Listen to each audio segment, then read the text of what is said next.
Bonjour, ça va très bien, vous? Ça va, merci bien. Tu peux me tutoyer parce que c'est la règle de l'émission. C'est pour éviter les formules un peu trop onusiennes. Ok, C'est d'accord. pas que je n'aime pas l'ONU, j'ai besoin de l'ONU pour la paix dans le monde.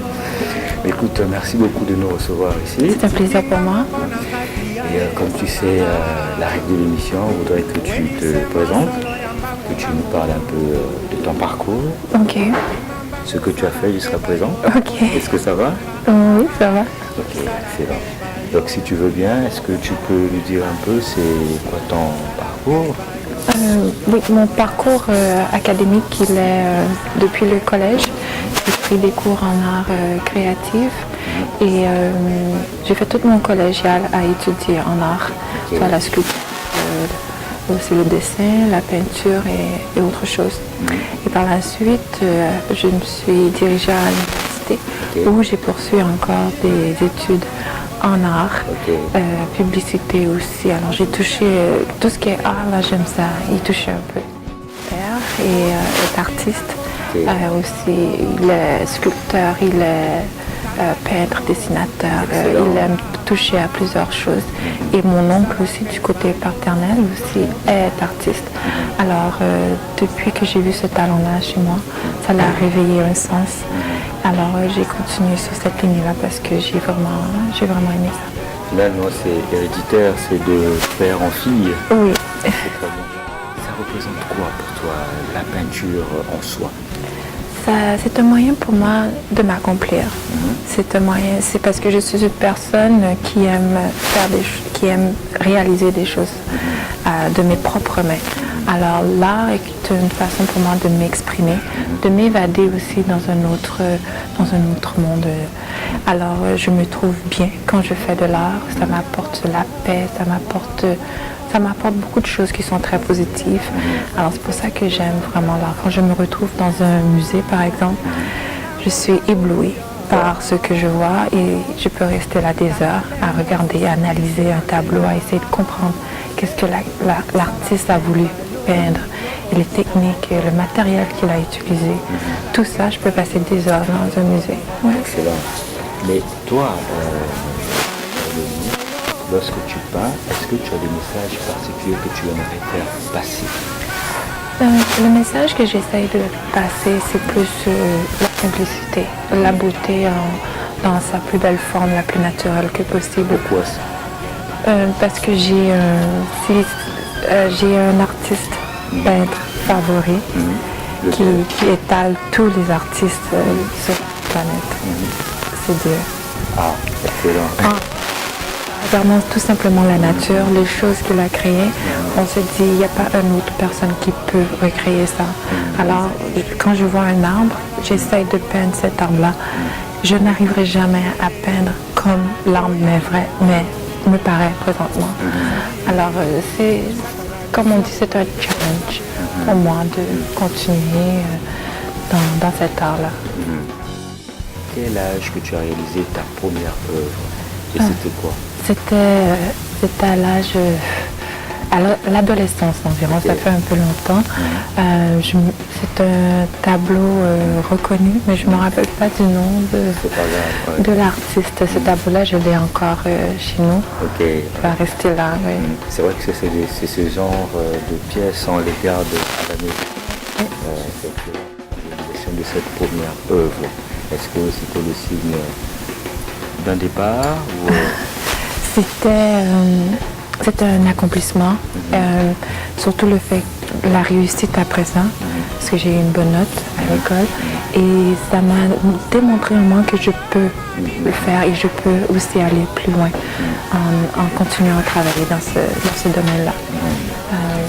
Oui, c'est ça. Mais Dieu seul sait que le parcours d'un artiste ou d'une peintre est souvent émaillé de beaucoup de difficultés. Toi, en tant que... Quelles sont les difficultés que tu as rencontrées? Qu'est-ce que tu as rencontré? Pour le moment, parce que j'ai pris une pause des années sabbatiques en peinture et en art général. Alors maintenant, je suis en train de rentrer tranquillement dans le milieu. Mais il y a des oui-dire qui qui parcourent entre artistes, disant que c'est très difficile de pouvoir s'accomplir personnellement en tant qu'artiste parce que financièrement, ça coûte cher acheter du matériel pour faire et c'est pas tout le monde qui comprend l'art et qui veut investir aussi en achetant une œuvre d'un artiste quelconque. Alors, c'est un travail pour nous en tant qu'artistes de briser cette mentalité-là chez les gens et même aussi vers le gouvernement parce qu'on a besoin de fonds, on a besoin d'aide. C'est un métier comme tout autre métier. Il faut le soutenir, il faut l'apprécier aussi. Tout au long de ton parcours, est-ce que, par exemple, au niveau de la famille, est-ce que tu as eu, j'allais dire, des objections, des gens qui t'ont dit non, n'y va pas, ne plonge pas là-dedans C'est très bien que vous me posez cette question parce que, comme je vous disais au début de l'émission, mon père a été une source d'inspiration pour moi. Il a fait de l'art pendant longtemps et quand il a vu que sa fille voulait suivre ses pas, il a eu une objection à cela parce qu'il ne trouvait pas que la peinture étant artiste est un métier noble, qu'on peut gagner sa vie. Il a plutôt préféré que je me dirige vers la loi, être avocate ou quelque chose d'autre qui est plus présentable, qui a plus une image dans la société d'aujourd'hui. Malheureusement, avec l'âge, on arrive à découvrir qui on est. Et avocate, ça ne serait pas pour moi. Et l'art est quelque chose qui est venu me chercher personnellement. Il a dû se faire à l'idée que, bon, sa fille a choisi ce métier-là et qu'il doit s'y faire, mais il m'encourage grandement dans ce que je fais. Finalement, c'était pour te protéger? C'était pour me protéger, oui. Je le vois, je le comprends très bien, mais que si tu rentres dans un métier que tu n'aimes pas, que tu ne seras pas bien, en fin de compte, c'est comme si c'était un peu un temps, pas vraiment un temps perdu, mais tu ne vas pas vraiment t'accomplir, tu ne vas pas vraiment te sentir bien dans ce milieu-là. Excellent, c'est parfait.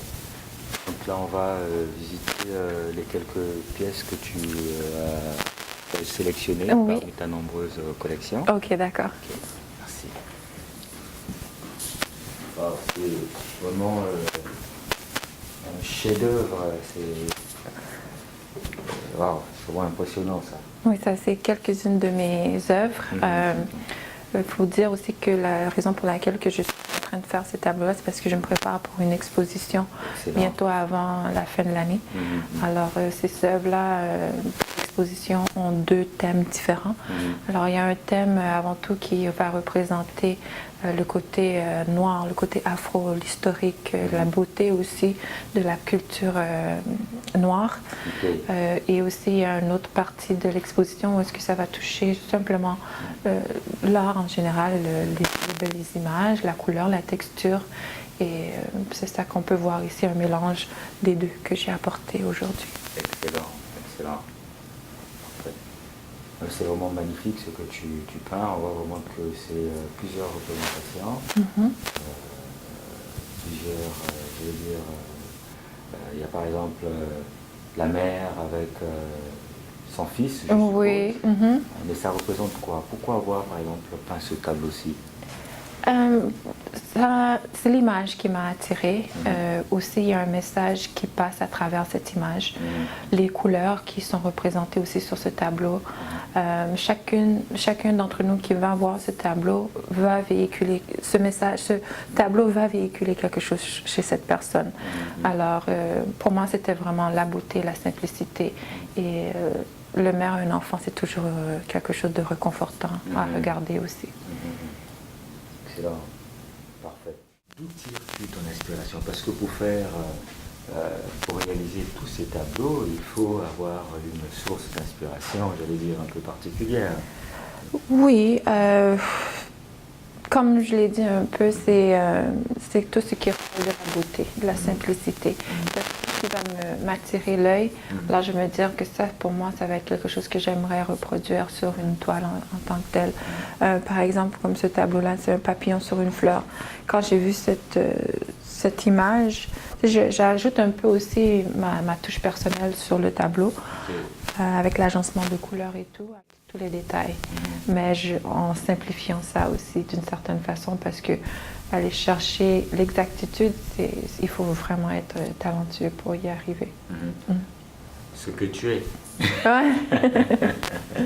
Est-ce qu'il faut avoir beaucoup de talent, quoi. Oui, il faut avoir beaucoup de temps et de la patience aussi. Par exemple, pour réaliser ça. Environ approximativement 3 à 4 jours. La mère avec son enfant, ça m'a pris un mois pour faire ce tableau-là.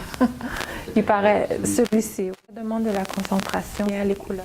Est-ce que ça va vraiment venir chercher le message que je veux véhiculer au public? Oui. C'est vraiment excellent, ça. C'est vraiment très très beau, quoi. Oh, merci. C'est vraiment très très beau. Mais si tu veux bien, on va s'asseoir. D'accord. Je te donne un petit. Merci. Je vais en une autre. Et on va poursuivre cette. Alors,